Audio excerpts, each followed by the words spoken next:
When a woman faces a sexual issue in public, everyone talks about it. But when she harassed through sexual comments and DMs on social media, why does no one speak up? എനിക്ക് വന്ന sexual comments DMs എല്ലാം ഞാൻ ഇവിടെ കാണിക്കുന്നുണ്ട്. ഈ video നിങ്ങൾ കണ്ടിട്ടുണ്ടാകും. And എന്നോട് കുറെ അധികം ആളുകൾ ചോദിക്കുന്നുണ്ട് ഇതിന്റെ ലീഗൽ സൊല്യൂഷൻ ഒന്ന് പറഞ്ഞു കൊടുത്തൂടെ എന്നുള്ള കാര്യം. ഞാൻ എന്താണ് പറയേണ്ടത്? IT ആക്ടും ഭാരതീയ ന്യായ സംഹിതയുടെ വയലേഷൻ ആണ്. ഇത് പ്രകാരം ഇത്ര കൊല്ലം ജയിലിൽ കിടക്കേണ്ടി വരും, നിങ്ങൾ സൈബർ സെല്ലിൽ പോയിട്ട് കേസ് കൊടുത്താൽ മതിയെന്നോ? ഞാൻ ഇനി പറയില്ല. നിങ്ങൾ ശ്രദ്ധിച്ചിട്ടുണ്ടോ അറിയില്ല, കഴിഞ്ഞ ഒരു കൊല്ലമായിട്ട് സൈബർ സെല്ലുമായി ബന്ധപ്പെട്ട് ഞാനിപ്പോൾ വീഡിയോസ് ചെയ്യാറില്ല. ഞാൻ കുറെ ചെയ്തിരുന്നു. അത് കണ്ടിട്ട് കുറെ അധികം ആളുകൾ അവർക്ക് പ്രശ്നമുണ്ടാകുമ്പോൾ അവർ സൈബർ സെല്ലിൽ പരാതി കൊടുത്തിട്ട് അവർക്ക് നീതി ലഭിച്ചില്ല എന്ന് കുറെ അധികം മെസ്സേജുകൾ വന്നിട്ടുണ്ട്.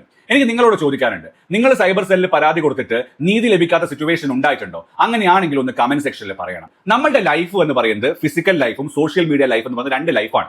ഫിസിക്കൽ ലൈഫിന് പോലീസ് സ്റ്റേഷൻ ഒക്കെ ഉണ്ട്. സോഷ്യൽ മീഡിയയിൽ സെക്ഷൽ ഹറാസ്മെന്റും ബുള്ളിങ് ഒക്കെ നേരിടുമ്പോൾ സൈബർ സെല്ലിൽ പരാതി കൊടുക്കാൻ എല്ലാവരും പോകും. പക്ഷെ സൈബർ സെൽ എന്താ ചെയ്യുന്നത്? ആ പരാതി ഇങ്ങനെ വാങ്ങിച്ചു വെക്കും. വേറൊന്നും ചെയ്യാത്ത സിറ്റുവേഷൻ കുറെ അധികം ഉണ്ടാവുന്നുണ്ട്. അങ്ങനെയുള്ള ആളുകൾക്ക് വേണ്ടി നമ്മൾ എന്തെങ്കിലും ചെയ്യണ്ടേ?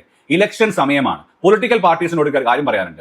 ഈ സൈബർ സെല്ലിനെ സ്ട്രോങ് ആക്കിയില്ലെങ്കിൽ ശരിയാവില്ല. സൈബർ സെല്ലിന്റെ പ്രശ്നം എന്താണ്? ആളുകളില്ലാത്തതിന്റെ പ്രശ്നമാണോ? അങ്ങനെയാണെങ്കിൽ നിയമനം നടത്തണം. ഇൻഫ്രാസ്ട്രക്ചറിന്റെ പ്രശ്നമാണോ? അങ്ങനെയാണെങ്കിൽ അതിന് സൊല്യൂഷൻ കണ്ടെത്തണം. എന്നിട്ട് സൈബർ സെല്ലിനെ സ്ട്രോങ് ആക്കിയാൽ മാത്രമേ ഈ സൈബർ സ്പേസിൽ തോന്നിവാസം കാണിക്കുന്ന ആളുകളെ പിടിച്ച് ജയിലിടാൻ പറ്റുകയുള്ളൂ. അവർക്കൊരു പണിഷ്മെന്റ് കൊടുക്കാൻ പറ്റുകയുള്ളൂ.